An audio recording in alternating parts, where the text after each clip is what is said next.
Hi everyone, hi, this is Christine Blackledge Crowell and welcome to the Millionaire's Vault. I am so excited and just before I start, can you please do me a big favor? Can you like and subscribe? Share this video with anyone that you feel will benefit from this. Right, let me get straight into it. We were doing our 3-day contracts bootcamp for care providers, the first one ever of its kind, online of 2024. I am just blown away with how the week went. It's been a wonderful week and I don't know how your week's gone, but I hope that you're having a wonderful, blessed week and that you're moving forward with your healthcare business and that focusing on, as the business leader, as the owner of the business, focusing on how you can get contracts, how you can get business in for your organization. Now, we all know Rome isn't built in a day, and sometimes we have to pivot and look at other options. If something isn't working, then we need to look at what other options we can do for our business, for example. So in the 3-day contracts bootcamp, we covered quite a lot of content, and what was so important is we did 3 scenarios. Okay, so this video today is about the 3 scenarios that we used in the contracts bootcamp, as well as other things. We covered a lot of information, but I wanted to show you and teach you today about the 3 scenarios using the 2% method, which I used in the contracts bootcamp. Now, we all can be there scrambling for the 98% of the work, whereby you're getting the lower value contracts, where you are perhaps serving at a rate of, say, £15 an hour, $20 an hour, for example, where you could be focusing on a higher level, the 2%, okay, whereby you're then charging, say, £160, $200 per hour, for example. What happens there is that you've got higher skilled workers, healthcare workers that are professionals, for example, as opposed to working with generic team members, which is good. I'm not saying that the higher volume is a bad thing, because it's a good thing, because that will bring money in, but you need to make sure that you leave yourself space to take on the higher volume contracts that are going to give more space, more capacity, more freedom for you as well, as opposed to dealing with the 98%. You're getting a lower rate, but your volume is really high, whereas with the high rate your volume is low, and you've got space then to take time to serve and nurture your service users in the way that you started out. It all depends really what is in alignment with you. What is your lifestyle? If you're wanting to have volumes and you can be busy and you've got lots of hours to spend on running your healthcare business, then that's fine, that's up to you. But if you have a lifestyle where you don't have that much time and energy, because not everyone wants to put in 24/7 in their healthcare business. So if you're looking at something which is going to demand less time for you and give you quality and a work-life balance, then look at the 2% method. Look at whereby you're charging a higher rate and you're getting less work, but at the same time your staff are being paid, or your contractors are being paid a good rate. Your service users are being served to the highest level, for example, because they have time to spend, and it's specialized. You're a specialized agency, for example. Now, I'm just giving this as an example because what we tend to do too often, we look at someone who's successful and we think, oh, I want that. But you don't know what they've gone through. You don't know what happens when they close that door. They could be like, oh, help me, I can't cope, because they have large volume, for example. When you got large volume, you've got to be looking at how many people that is going to be helping you in that business to run a large volume. You have to have a large team, for example. Then you're looking at the amount of inspections that you're having to go through, which could be you're having to be inspected by CQC, for example, once a year. Then the contracts that you may have with a certain council, then they're going to inspect you once a year as well. Then you may have another contract where you're being inspected once a year. So you could be inspected up to 4 times a year. Whereas when you've got a private client, for example, or private organizations that you're working with that are going to pay you a higher rate, you're only being inspected once a year, or possibly twice a year. It depends on whether you're going on the CQC registration route as well as being an agency, for example. So just think about that. So in the bootcamp, what we did, which was really exciting, is that we did scenarios. We did 3 scenarios, and I'm going to talk to you about the 3 scenario 2% method route right now. So please do like, subscribe, share this video.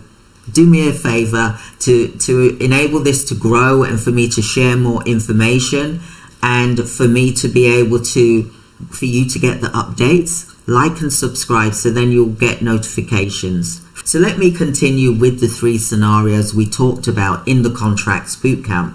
We talked about the first scenario was 1, that you are the supplier, okay, and you're wanting to look for a contract, for example.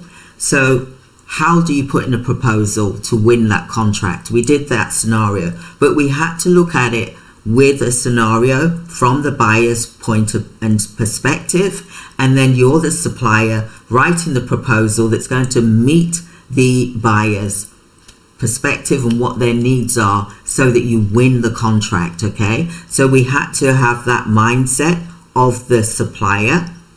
Okay, so that was the scenario. Then there were certain questions that we had in that scenario that the attendees of the bootcamp was able to answer, for example.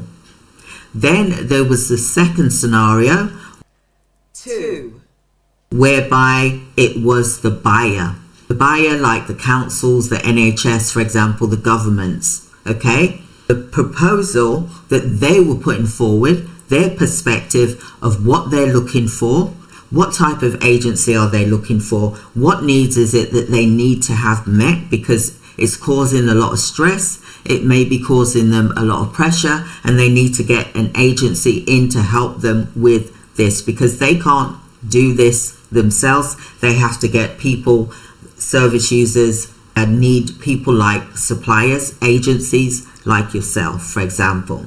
So then we created that proposal from the buyer who had written the contract that they're looking for you to provide the staff to. There were questions in there that the buyer had and wanted you to answer, and to create a scoring mechanism from that, whether it was 3 questions. 1, scoring criteria of 15%. 2, second was 10%. 3, third was 5%, for example, which would then add up to 100%, for example.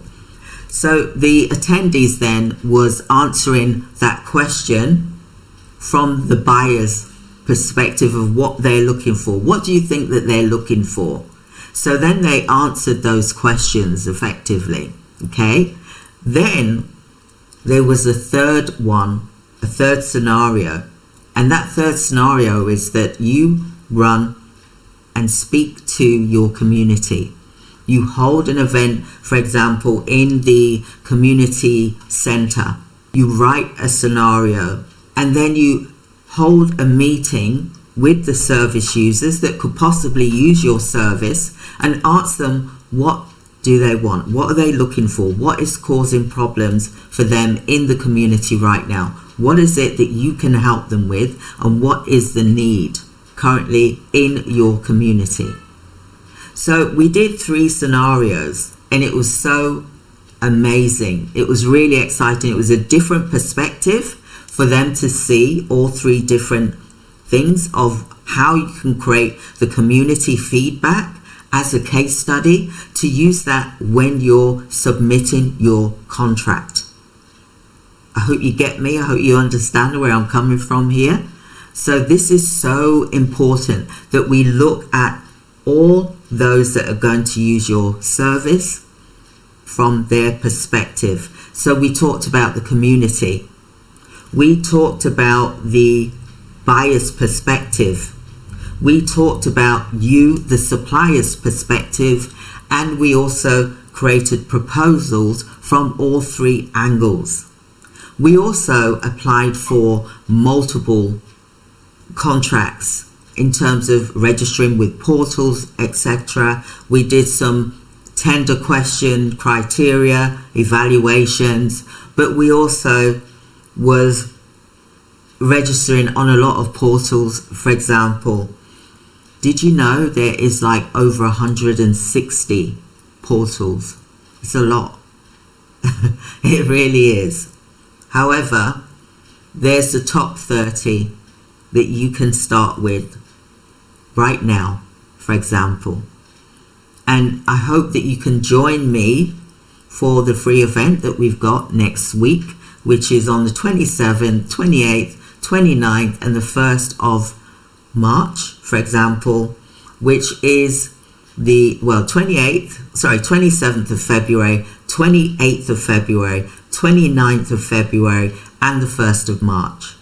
These are the 2-day challenge. Well, it's a 4-day challenge. It's a free masterclass. I hope that you can join us. There's a link here somewhere for you to join us. And then I'm going to talk to you about these methods that you can use within your own healthcare organization. Now, I'm here to talk to business leaders, women business leaders who are self-led, that will do the work, that will not just sit and expect things to just fall into their laps. You've got to do the work. It's not easy. It's not hard. But you've got to learn. It's hard to begin with, but it's about learning the information that is being given to you and listening. It's like you're going to university. It's like you're going to study in college. Running a business is not easy. And I want you to really take that on board. Like when I spoke with a lady, a woman who is self-led, you know, and I talked to her about, I said, what do you want? What is aligned with you? Because no point you taking on a large contract and then you can't cope because your lifestyle is not going to fit with it. That will cause stress for you and possible burnout. And we don't want that. So my mission for 2024 is to empower women leaders, for example, to have work-life balance and to look at the 2% model, not the 98% that everyone else is doing.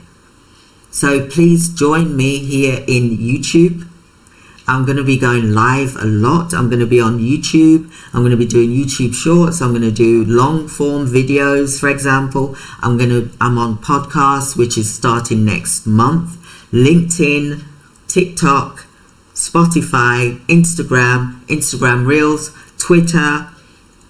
There's so much. Facebook as well. I'm going to be going live on a regular basis because I want to empower you. That makes me feel good, and I feel like I'm impacting the service that you're providing by making you the leader that you are, so that you're able to build generational wealth and leave a legacy. So please do join me, like and subscribe, hit that notification button, join me for my live trainings here. Also, starting next week, I'm going to have memberships as well in YouTube, as well as our membership sites that we've got. But I want you to join our memberships here that we got in YouTube. You'll get exclusive little things behind the scenes that's going to really empower you as well. Depending on which level you decide to go into, there's going to be 4 levels. So I hope that you can join me here live, either on YouTube or one of the social media platforms here. I would love for you to join me. I can't wait to train you even further. Have a blessed day. I hope that your week has gone well, and I want you to evaluate your week. What have you done in your healthcare business to help you produce money? Thank you so much. Stay blessed. Thank you. Goodbye. Bye. I'm living life. I woke up this morning and I thank God for the day.